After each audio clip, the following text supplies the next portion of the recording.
Hello বন্ধুরা, welcome back to my Rina Ganguly kitchen. তোমরা অনেক রকম ডিম কষা খেয়েছো বন্ধুরা। আজ আমি বানাবো কেশরি মেথি দিয়ে ডিম কষা। চলো দেখাই কী কী নিয়েছি। তোমরা এইভাবে খেয়ে করে কমেন্ট করে আমাকে জানিও কেমন হয়েছে। চলে এসো আমার সঙ্গে।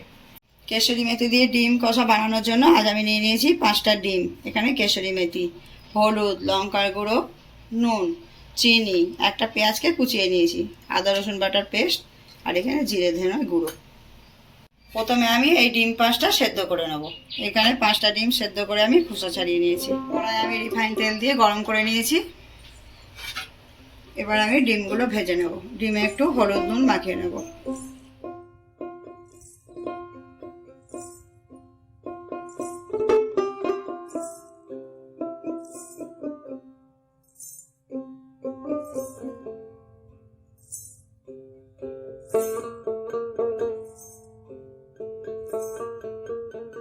ডিমগুলো আমার ভাজা হয়ে গেছে। এবার আমি এক এক করে তুলে নেব।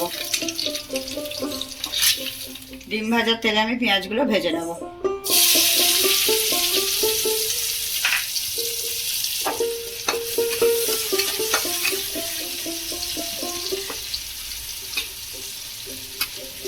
পেঁয়াজটা আমি খানিকক্ষণ এইভাবে রেখে লাল হতে দেবো।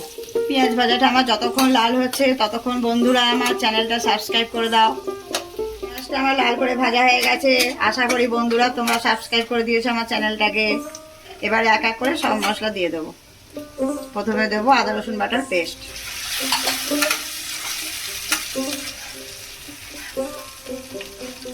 এটা দিয়ে একটু নেড়ে নেব। পেঁয়াজের সঙ্গে আদা রসুন বাটার পেস্টটাও ভাজা হয়ে গেছে। এবারে দিয়ে দেবো জিরে ধনে গুঁড়ো, এবারে দেবো হলুদ, এবারে দেবো লঙ্কার গুঁড়ো,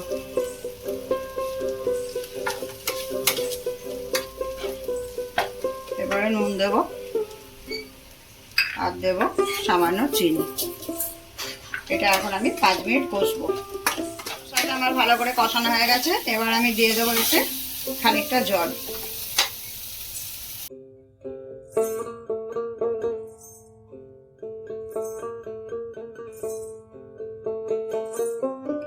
এবার এটা 5 মিনিট আমি ফুটতে দেবো।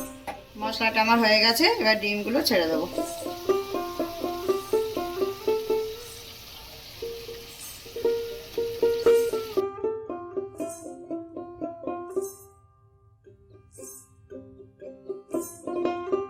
ডিম কষাটা আমার হয়ে গেছে।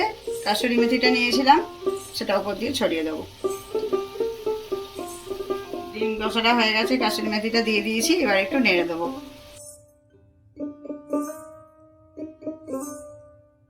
মেথি দিয়ে ডিম কষাটা আমার রেডি হয়ে গেছে।